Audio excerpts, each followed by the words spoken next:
Hey folks, Scott here, founder and head designer of Rogue Home Cinema. We're back again with the team from Barco Residential. We showed some exciting stuff in the last video. If you've seen that one, you'll know just how much innovation and quality is part of this brand and this team. But today we got something even more exciting. This is a product that we've been knowing was coming for some years now, as their flagship really showed what was possible. And it was just a matter of time to get something that was within the reaches of those people that maybe weren't going to throw an entire fortune at a flagship Barco projector. So I'm joined again by Bart. Hello. Hi, Scott. And Andy Jones, who's the sales engineer for Barco, who's going to let the cat out of the bag on this one. Brand new, whole new design projector for Barco Residential. Take it away, guys. What do we have? Well, let's have a chat about the Freya, which is what we want to put in the spotlight here today. Like you hinted at, we had 6P RGB laser performance with our Thor and our Thor Plus, the flagship projectors in our lineup. Like you said, that is top of the line, top level, all right, and comes with a top dollar price tag. I mean, let's be honest and upfront about it. But in exchange for that price tag, you do get world class, best in class, I would argue, performance. So tell me, what was unique about these flagship units? You say 6P laser. Tell me what 6P laser is, because there's a whole bunch of projectors with laser technology now. But the quantity and what are these lasers really doing? With 6P, it essentially means we have 6 primary lasers. That's broken up into 3 clusters. So we have 2 red lasers, 2 blue lasers, 2 green lasers. The idea behind that concept is, first and foremost, having RGB laser. We effectively use a pure wavelength, and that allows us to achieve much greater color gamut. So the Thor projector is capable of achieving Rec 2020 color gamut, which is obviously the theoretical max for HDR content, as and when that technology progresses, further than today's iteration.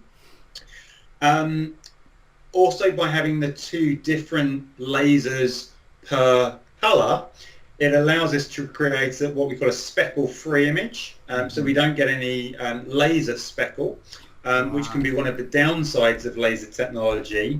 But also it means we have virtually no loss when we look at 3D content too, because we can use one bank of lasers for the left eye and one bank of lasers for the right eye. Wow. So a 3D experience with this projector is unlike any other that you will experience. That is the serious game, right? A dedicated laser.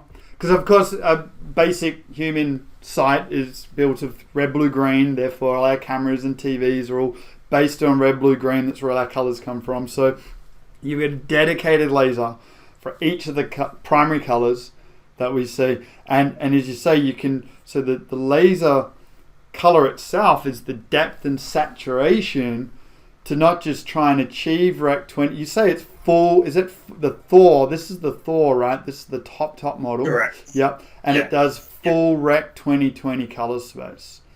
That's correct. Yes. Wow. Providing you content, of course, that can deliver. How many products or even studio monitors actually do Rec 2020, like the real deal? Like, it's kind of a unicorn, these things.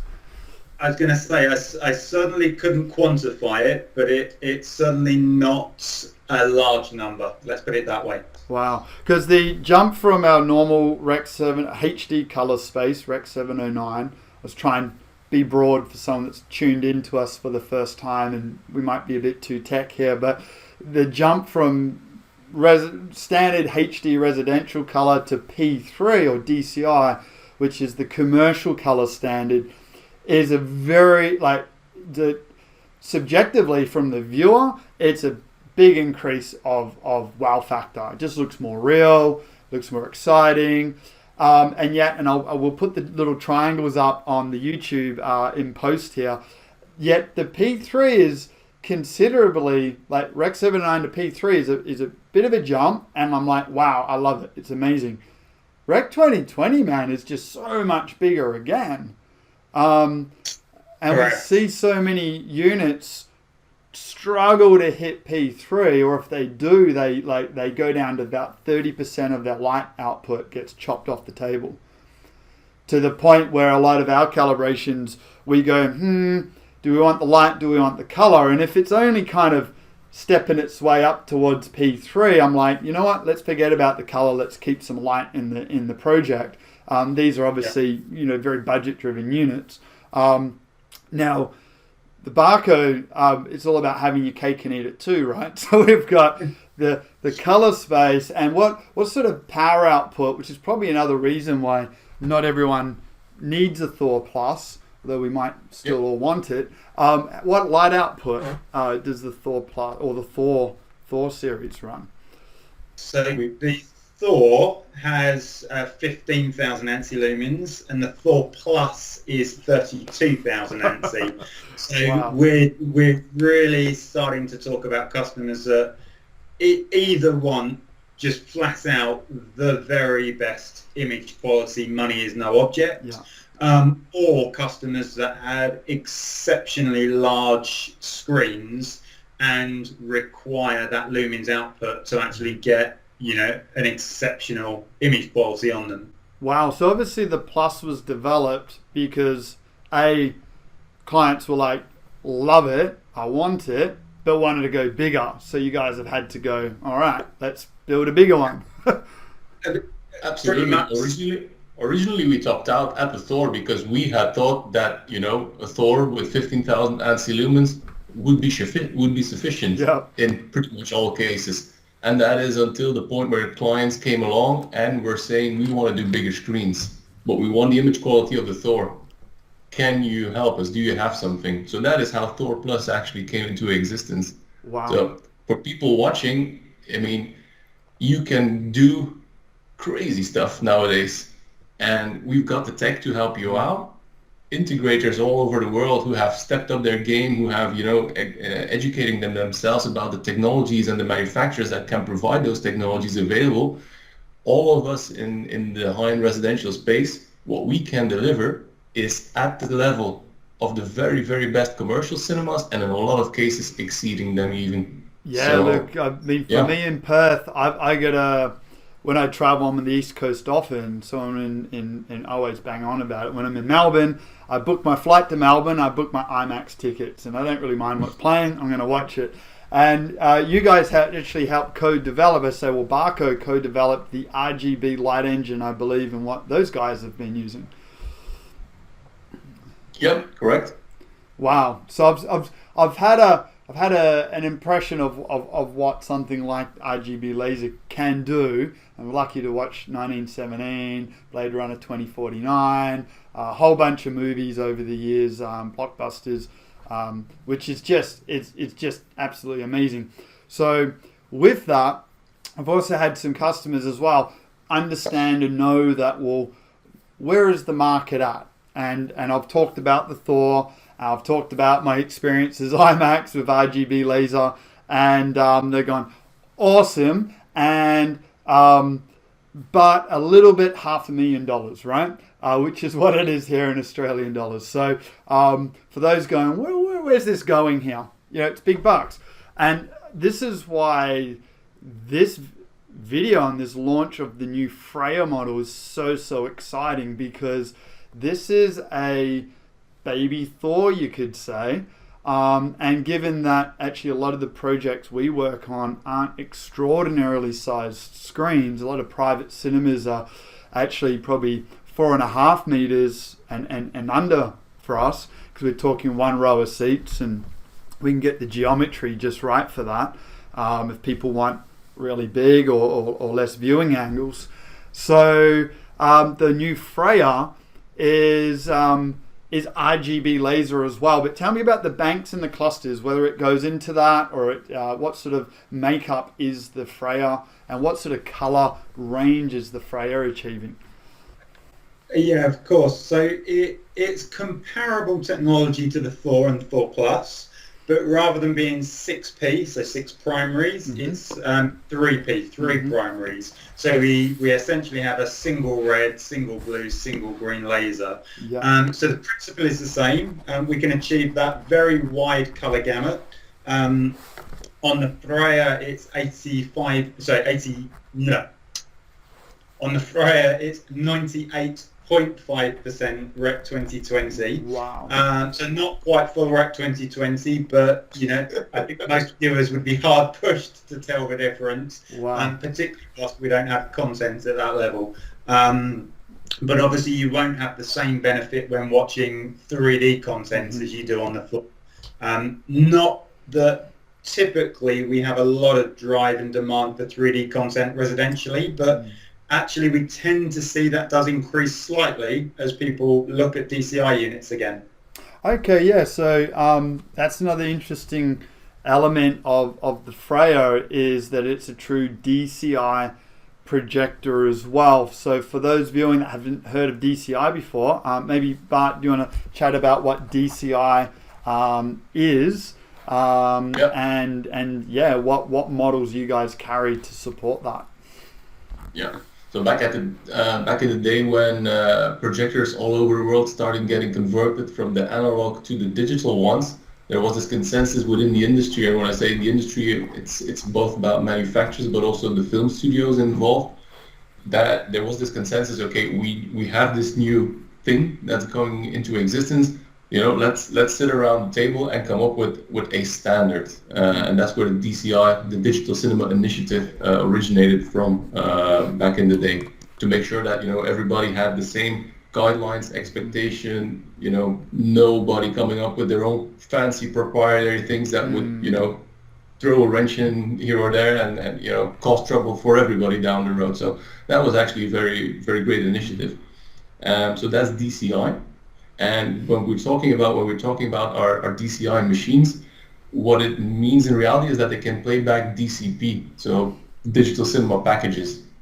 And if you're talking about that level of quality, if you're talking about picture quality in general, and all the talk about resolution and 4K resolution and all of that, what we like to say is not all content or not all resolution is created equal. I mean, you get 4K on a streaming service, for example, then you can compare that to a 4K on a UHD disc or a service like Kaleidoscape or something like that. And then you've got 4K DCI content. And it's just a completely different beast. You can watch the same movie on 3 different varieties of 4K resolution. But in general, I mean, everybody would tend to agree that the 4K DCI version is going to be of the highest quality variety.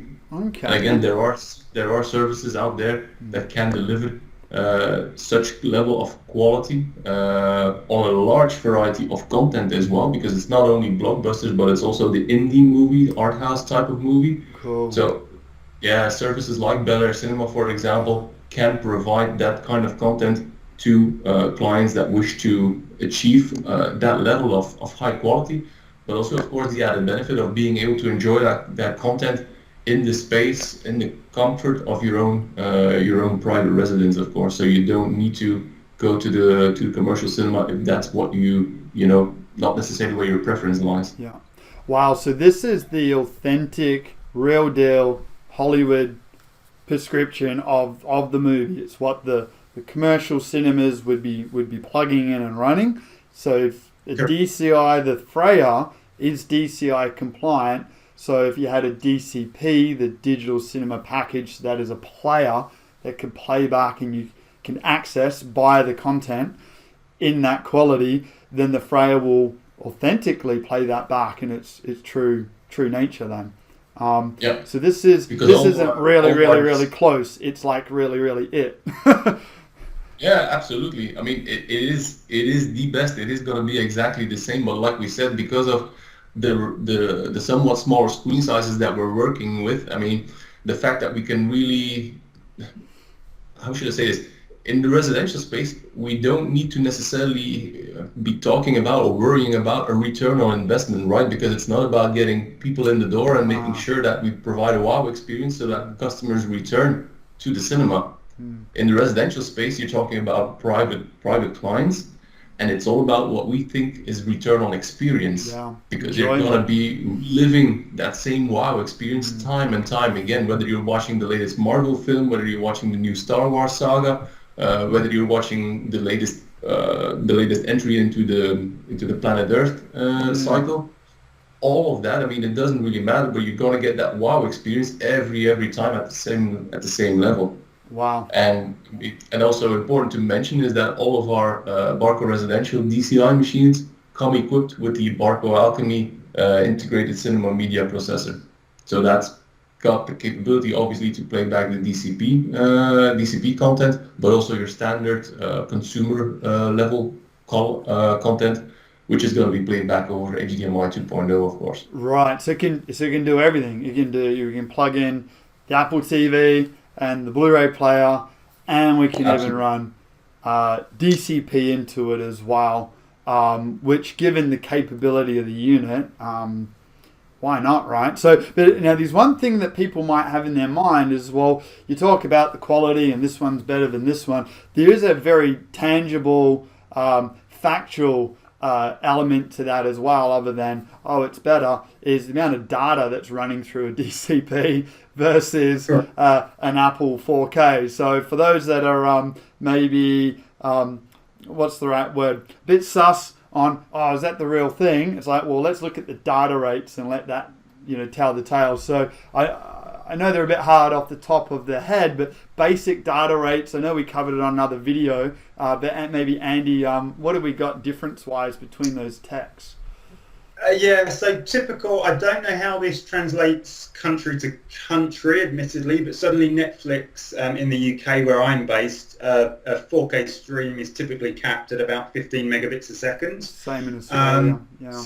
So as a result, obviously, they have to compromise somewhere, whether it be in picture, audio, or both. And actually, if you compare a streamed Dolby Atmos soundtrack to a physical disc media Atmos soundtrack, you hear a huge difference, and you can certainly see the video compression too, although that is improving, I should say, year on year. With a UHD 4K Blu-ray player, typically looking at about 100 megabits a second, and then with DCP, depending on whether it's 2K or 4K, upwards of 250 or 500 megabits a second. Wow. So quite significantly different between physical disc media, streamed media, and DCP. Right. So it's literally everything that the studio have served up is in DCP. There's nothing missing. Everything else they've had to kind of manage it into what they had to work with. So extraordinary. That's cool. So the first this unit as well, I mean, Australian dollar wise, it is, I mentioned the Thor's like $500,000. The Freya is less than 200. So that's super exciting. Like I said earlier, we kind of knew that something will come, which is obviously a smaller version of a Thor, and that excitement actually led to one of our long-term Barco clients here in Perth, who once found out about the Freya has basically said, Scott, get me one. So that means that he's now on his third Barco unit, so a big fan of what's been delivered, very passionate about cinema, young family, growing family, so he's not leaving the house all that often, so he's bringing the rest of the world to him, and it's definitely his chill out spot. And trust me, the missus loves her Netflix in there as well. It's very important. So we've got a Freya on its way to Perth, and part of this is okay, it's exciting. It's RGB laser. It's capable of DCI. It's got the Rec 2020 98.5 is just blowing my mind. I can't wait to get this thing running. Can't wait to calibrate it. I'm going to see data come up on that calibration machine that I've never seen before. It's going to be right out there.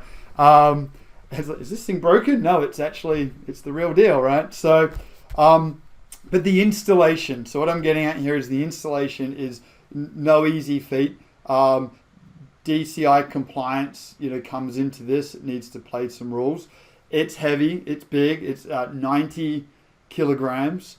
So, and these certain, it's got big, massive DLP chips. It is a 3-chip DLP as well, right? So, correct. Yeah. So all DCI projectors are 3-chip. I see. Yeah. So all DCI projectors are 3-chip because that helps to obviously improve the image quality. You don't have any rainbow artifacting or anything along those lines. As you mentioned, it's a bit of a beast, weighing in at 90 kilograms for the raw projector plus lens, which is going to be, I'd hazard a guess, depending on lens, another 5 kilos or so. Again, it's going to require, quite a bit of airflow management and noise isolation. These projectors are typically installed within a dedicated projection booth, partly just to keep them out of the room, but also, for ease in that regard. So yes, we need to factor in those things. We need to factor in things like the hazard zones. So ensuring, as we mentioned in our last video, that a customer couldn't potentially cause damage to their eyesight by looking into the laser illumination system. And then we also need to review, assuming a customer wants to take advantage of digital cinema packages, the whole eco-structure of the system, because typically to play back digital cinema packages, you not only need a video stream that is capable of that, i.e. the projector that is capable of receiving that content and playing it back, but you also then need to get the audio from the projector into the AV electronics, which means you're very high-end audio processors or commercial grade audio processors alongside consumer grade audio processors that are perhaps handling your, for want of a better term, vanilla HDMI feeds. Yeah, gotcha. Wow. Yeah, okay. So the DCP wants to talk to the projector first, and then the projector links the audio out. Right. I wasn't aware of how that one connected. Yes, yeah. Providing we are talking digital cinema packages, but HDMI, it would be your usual workflow whereby you take everything into the audio processor, then to the projector. But for DCP, it's into the projector, back out to the audio system. Wow. I'm just thinking, we struggle with a decent HDMI cable getting data flow. These the DCP. No doubt had some demands on that, but being commercial spec, there's none of this kind of BS on what they can do. They've got to do it, otherwise, it's straight in, it just doesn't exist or in the bin. Exactly. Correct. Yeah. Typically, those type of file packages are played back internally from the projector. So they're ingested into the projector first, and then played locally. But of course, you need the correct network infrastructure in place to make sure that you can ingest at a reasonable bit rate so that you can play the movie, etc. Wow! So it's effectively loaded. So these are DCPs, pretty basically hard drives, right? So they're hard drive driven. Correct. So the projector, the Alchemy that Bart mentioned earlier, has 3 hard drives built into it, which are configured as a RAID array for storage of the contents. The content is played back from those hard drives, and part of the reason for that is to do with the encryption process. So Bart mentioned earlier about the Digital Cinema Initiative, and part of that, not only to specify the requirements of content, were to protect the intellectual properties of movie studios, etc., to ensure that end users or otherwise weren't pirating content and reselling it, for example. Hence, content is ingested into the projector. And when you purchase the projector, you effectively get what we call a license key to unlock that content and allow playback of it. Right. Wow. Yeah, because they've only spent 150 million, right, on making the movie. So if you'd like the authentic real deal, then it's only fair there's some trade involved with that, of course. Indeed. Yeah. That's amazing. So I know with our installation, we've had to increase the fan system. We've built a hush box for the previous belter. I thought, that might do the trick. And then looking up the engineering specifications, we actually need twin 8-inch inline fans to bring air in and out of our Freya. So it's up the game. The 90 kilos is up the game. The ultra wide lens, which is like this long, is up the game. It's a long unit, so we've got only so much space. So we've actually, fortunately, we can push the screen closer to the front wall because we've got room behind for the speakers to still work. But that just gives us a bit more range on the lens, so we can go from CinemaScope to 16:9 aspects, but it means our rack underneath is going to go to the back of the room. So we've got a little bit of a reshuffle and a rebuild on this one to make it stick. Though this particular client is actually probably looking at changing home in a few years, and he's like, this is my keeper projector. This is the end game. Let's make it work in here, which we will. Though it's been tricky. It's like bolting a massive high-tech engine from one car manufacturer and put it into another. It's pretty radical, but it's cool. And then, the next step, which we've already started doing some engineering work on, because the client's like, well, what room would actually be the perfect room? Or rather, given it's a primary single row of seats for them, what screen sizes and what screen technologies open up all of the aspects of cinema, including, and this is really throwing some more awareness into the works, is the IMAX Enhanced and Zack Snyder's release, which is a typical IMAX format, which is closer, only a smidgen wider than the old 4:3 technology, aspect ratio. So we're like, well, if we had the grandest cinema possible, and knowing what it's like at IMAX in Melbourne, it's a very tall screen. Very, very tall screen. So this brings along the fact that we really want to be able to project our image almost over the entire wall, but then have it aspect change to suit. Well, are we wide? Are we tall and narrow? Are we typical TV shape? Which means a screen that can keep up with all these aspects as well to create the most, masked in and focused and dynamic picture. So there's two things there which I'll let you guys elaborate on, is four-way masking, and also the fact that DCI projectors have a zoom system to allow for different sizes and shapes of screens as well. Did you want to have a go at that one, Bart?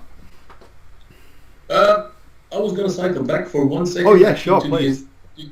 To the installation and the specification, should I say, task of working with DCI projectors in the residential area, because from what we talked about, it may seem or may sound daunting, but in reality, it really isn't. I mean, as long as we are able to be involved in people's projects up front, whether that's a refurbishing of an existing house, or whether it's a new house being built or a new apartment being built, there's lots of things that are feasible from an integration and design point of view. So as long as we're involved up front, it really shouldn't be too much of a daunting task. Yeah. So that's just one bit I did want to share, and like I said, cycle back on, because I do believe it's important. I mean, as I'm sure you've encountered yourself, Scott, people are like, oh, these DCI machines, this is just for the professional market. There's no reason I should have this in my home because I've heard or someone told me that,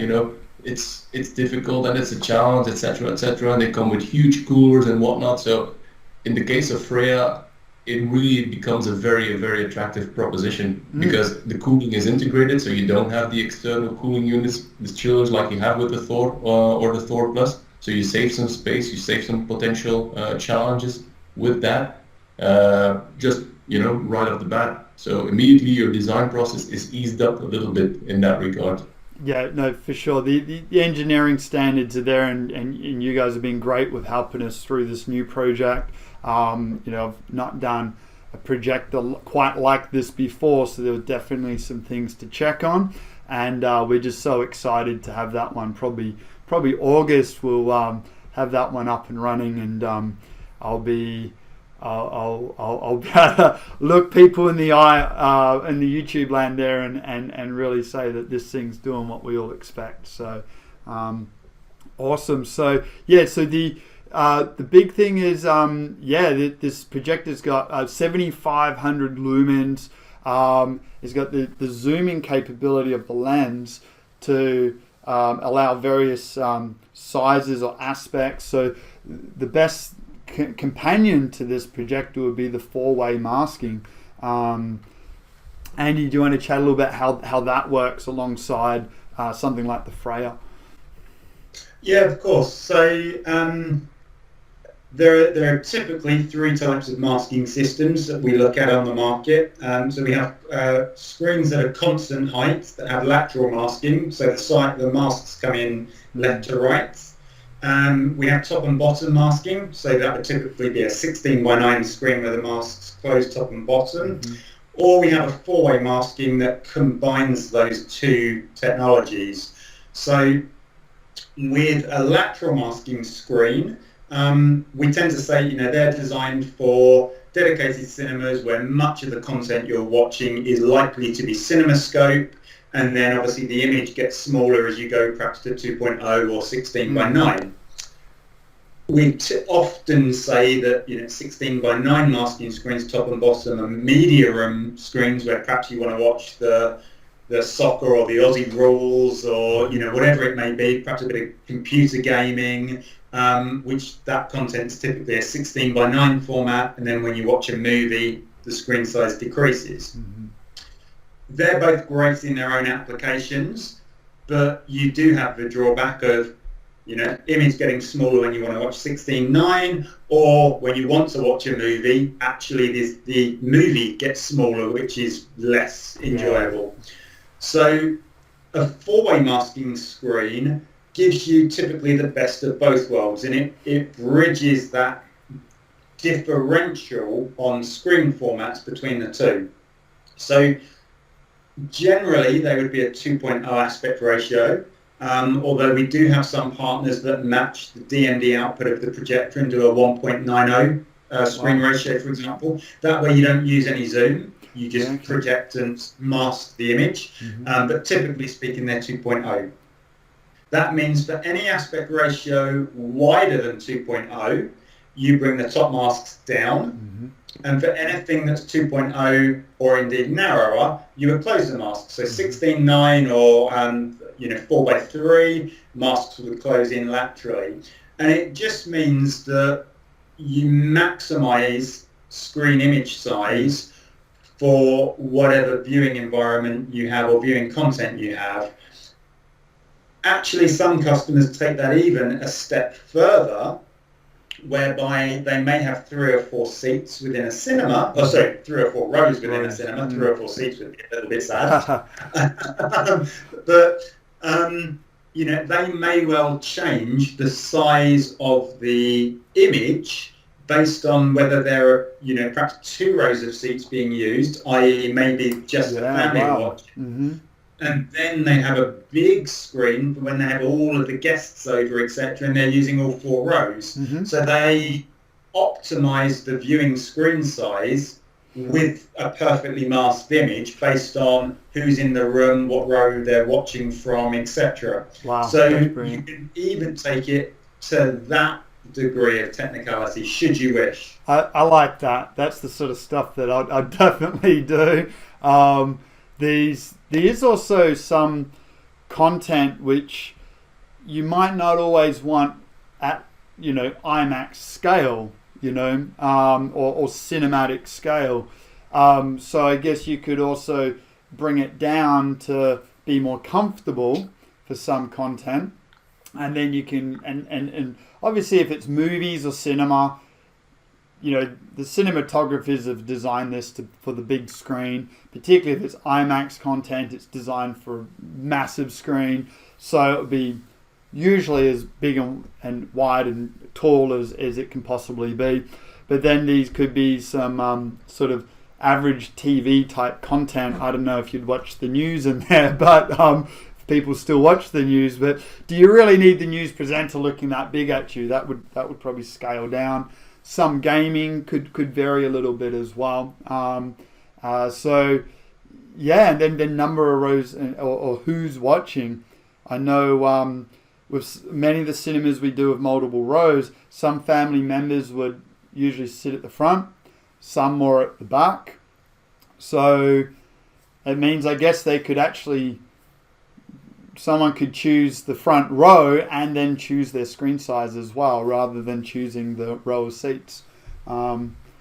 Exactly. You get full flexibility, and with many of the high-end audio processors as well, which are available today and inherently get installed as a companion to the video, they often allow you to recall different calibration profiles too. So the audio can move with the image. Yeah. So if you want to sit at the back and have perfect audio at the back versus you want to sit at the front and have perfect audio and sound staging at the front, that can all move too. So you as the integrator can make sure that the system is designed in a coherent fashion to deliver the absolute peak performance for that customer and how they want to view. Many customers just want nice and simple, don't overcomplicate it. But there are also installations out there that because it can be done, they'll do it.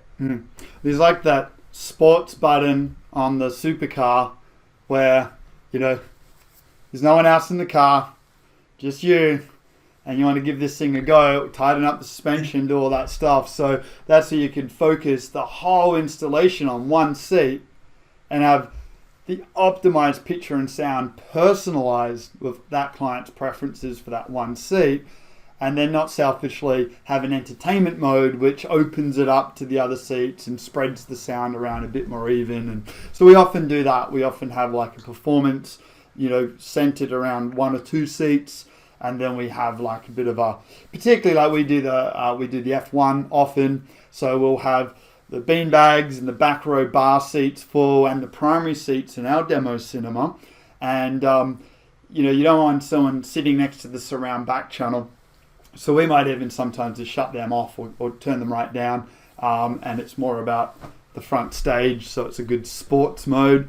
And I must say, the guys have been very impressed with the Barco, the Ultra HD satellite stream. We get live streams.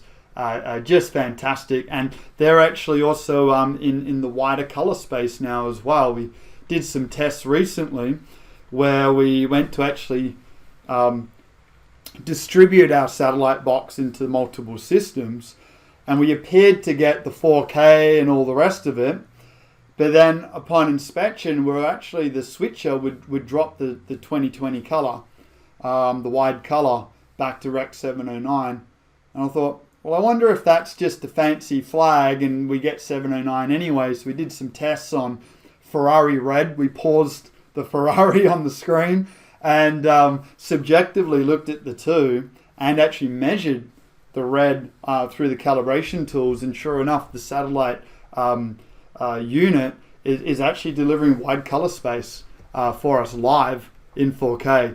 So yeah, love the wide color space, but these things that can trip people up during an installation. So that's very cool because we got pretty much 98% P through with our Bragi install.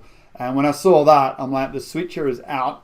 There's no way I'm giving up my wide color. The other systems, if need be, I'm going to have to plug and play it, right? But there's no way the boys are coming around without the full color space. So it's amazing that live sport, the Apples and the streaming systems do the best they can. The DCP, the Freya can literally take on anything and everything and deliver something that's just extraordinary. So Correct. We're very looking forward to our first installation of the Freya. Guys, any other last comments or on the Freya model in particular? Yeah, I mean, just reiterating what I mentioned during the course of our conversation, and I mean, I don't want to be sounding like I'm a super enthusiastic, gushing with enthusiasm, but I mean, it's hard not to be if you look at what's being offered and what's being made available now for the residential space, because like you said, the Thor and the Thor Plus are the stuff of dreams. People's initial reactions about our Freya were like, yeah, this is still going to be the stuff of dreams. And to be perfectly honest with you, in a lot of cases it will be, but it is obtainable. If you look at the performance, again, bang for the buck value, the ratio, I mean, it is stunning. Stunning is the only word. Yeah, so, yeah. we've had obviously, we've got our local client. There's some other teams that are going for it. I hear North America's going nuts on this. So it's amazing to see that everything's sort of aligning, where the return on these products are actually just truly delivering something absolutely special. And it's true that unfortunately maybe this is a bit of a competition for the supercar market. I know my client had a few options on what he might want to do to treat himself for doing well in his work and business. And in this case, it's a RGB laser projector, which was I think 15 years ago that was sci-fi, and here we are. So very cool. Yeah. So guys, thanks very much again for sharing the direct insights from Barco head office itself. So you heard it, guys, from the team that are delivering these things on the daily. And so we're just so excited to be involved with a new Freya installation as well. So we'll do more videos about actually the whole range that we've had experience with, the Bragi, the Bowder, and the Freya around the corner, and just what results we're getting and just how happy our customers are. I think we all got a pretty good guess on what that will be. But there's nothing like actually experiencing it and getting real feedback rather than, on paper, this thing's a superstar. It's another thing to actually experience it. So we look forward to that one. So folks, thanks for watching again. And we'll definitely, I'd love if you guys could join us again when you guys release another model and a new technology. We'll maybe be able to get to share that again. Absolutely. Very happy to. Awesome. Okay, thanks Bart and Andy. And thanks very much everyone tuning in. Remember to subscribe, like, connect with us to learn more about real cinema in your own home. Scott Rogan, Rogue Home Cinema. Remember, on any day, reality can go rogue.